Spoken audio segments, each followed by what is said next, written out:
Anthem by Ayn Rand. Part 4. Many days passed before we could speak to the Golden One again. But then came the day when the sky turned white, as if the sun had burst and spread its flame in the air, and the fields lay still without breath, and the dust of the road was white in the glow. So the women of the field were weary, and they tarried over their work, and they were far from the road when we came. But the Golden One stood alone at the hedge, waiting. We stopped, and we saw that their eyes, so hard and scornful to the world, were looking at us as if they would obey any word we might speak. And we said, "We have given you a name in our thoughts, Liberty 5-3000. What is our name?" they asked. "The Golden One." "Nor do we call you Equality 7-2521 when we think of you. What name have you given us?" They looked straight into our eyes, and they held their head high, and they answered, "The Unconquered." For a long time we could not speak. Then we said, "Such thoughts as these are forbidden, Golden One.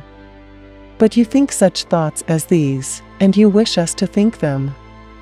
We looked into their eyes, and we could not lie. "Yes," we whispered, and they smiled, and then we said, "Our dearest one, do not obey us." They stepped back, and their eyes were wide and still. "Speak these words again," they whispered. "Which words?" we asked. But they did not answer, and we knew it. "Our dearest one," we whispered. Never have men said this to women. The head of the Golden One bowed slowly, and they stood still before us, their arms at their sides, the palms of their hands turned to us as if their body were delivered in submission to our eyes. And we could not speak. Then they raised their head, and they spoke simply and gently as if they wished us to forget some anxiety of their own. "The day is hot," they said, "and you have worked for many hours, and you must be weary." "No," we answered.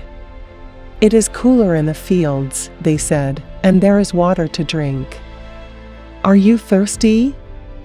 "Yes," we answered, "but we cannot cross the hedge." "We shall bring the water to you," they said.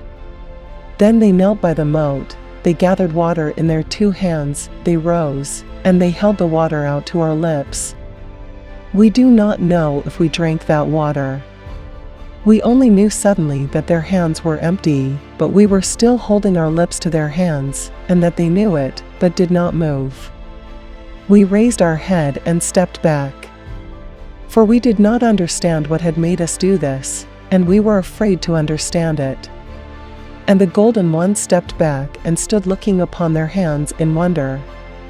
Then the Golden One moved away, even though no others were coming, and they moved, stepping back, as if they could not turn from us, their arms bent before them, as if they could not lower their hands.